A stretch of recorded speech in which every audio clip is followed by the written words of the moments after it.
اس کا سر پڑا ہوا تھا، اور ترمذی میں آتا ہے جب اس کا سر رکھا گیا تو ایک سانپ نمودار ہوا پتہ نہیں کہاں سے، جو اس کی ایک ناک میں گھسا اور دوسری ناک سے باہر نکلا، نہیں ایک ناک سے گھسا اور منہ سے باہر نکلا۔ یہ اس کی ذلت دنیا کو دکھائی گئی۔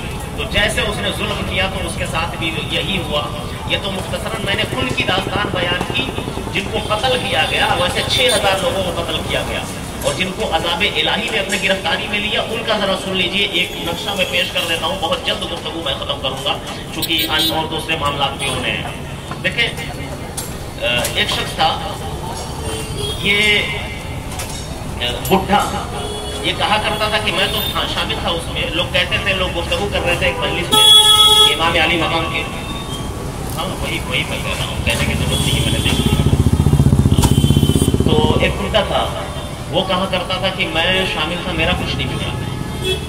جب وہ یہ کہنے لگا تو تھوڑی دیر بعد چراغ بجھنے لگی، وہ اٹھا چراغ کو بجھانے کے، چراغ کلوں کو صحیح کرنے کے لیے۔ جب وہ اٹھا چراغ کلوں کو صحیح کرنے کے لیے تو ایک پگڑی کا کونا اس کا آگ سے لگ گیا اور آگ نے اسے پکڑ لیا، اور وہ زندہ جلنے لگا، جس کی شدت سے جلنے لگا کوئی اسے بچا نہ سکا، بلکہ اسی روایت میں آیا کہ کأنہ حمم، ایسا وہ جل رہا تھا جیسے کوئی اندھارا لال سرخ ہو جاتا ہے، جلتا ہے، ویسے جل گیا۔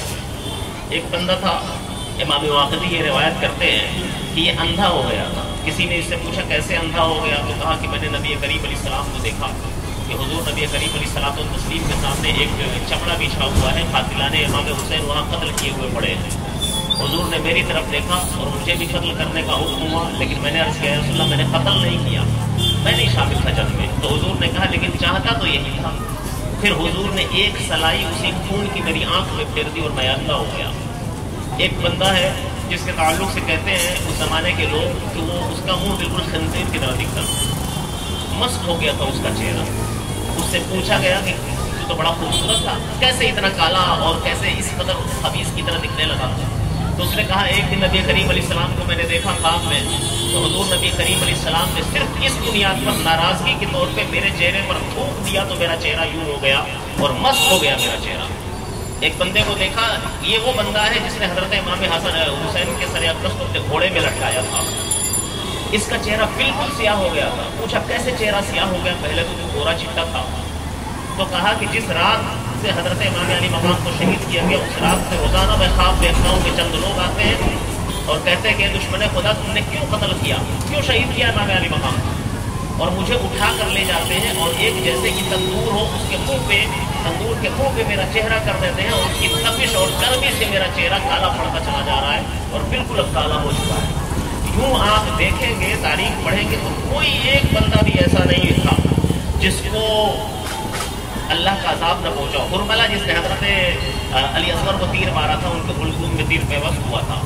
یہ ہرملہ بدبخت جو ہے کہ اس کو ایک بیماری ہو گئی، ایسی بیماری کہ اس کو پیاس لگتی تھی، بہت زیادہ پیاس، یہ پانی پیتا تھا، پیاس نہیں بجھتی تھی، اور پیٹ میں ایسی جلن ہوتی تھی جیسے آگ کی بھٹی کسی نے جلا دی، اور اس کا پشت جو تھا یہ بالکل ٹھنڈا رہتا تھا، ایسے جیسے برف سے نکال کے لایا گیا۔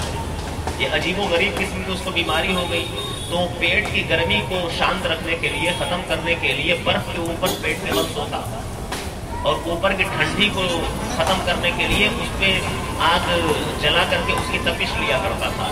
ایسی بیماری میں مبتلا ہوا اور پانی پیتے پیتے اس کا پیٹ پھٹ گیا اور یہ مر گیا۔ جس نے پانی روکا تھا علی اصغر کا، اور پانی دینے کے بجائے ان کو شہید کیا تھا۔ تو آپ جب دیکھیں گے تو ہر بندہ ایسا تھا جس نے شہادت میں حصہ لیا تھا، جس نے حضرت امام علی مقام پر ظلم کیا تھا، ان میں سے ہر بندہ مارا گیا، سب پر عذاب الہی آیا۔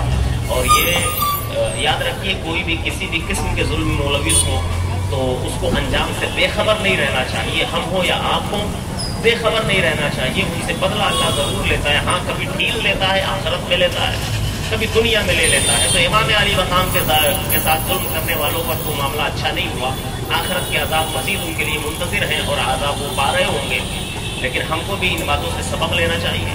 امام علی مقام جس کام کے لیے کھڑے ہوئے تھے، شریعت مطہرہ کے نفاذ کے لیے، ظالم حکمران کے سامنے، اس سے سبق لے کر کے ہمیں بھی اپنے سر کو اٹھا کر جینے کا سبق حاصل کرنا چاہیے اور شریعت کے عمل پیرا ہونا چاہیے، اور ظالموں کا کردار نہیں اپنانا چاہیے، ظلم سے اپنے آپ کو بچانا چاہیے، اہل بیت کی محبت اپنے دلوں میں رکھتے ہوئے اہل بیت پاک سے محبت کا اظہار کرنا چاہیے۔ اللہ جل وعلا کی بارگاہ میں دعا ہے کہ اللہ جل وعلا ہم سب کو اہل بیت کی محبت میں زندہ رکھے، اسی پر ہمارا خاتمہ فرمائے۔ وما علینا الا البلاغ۔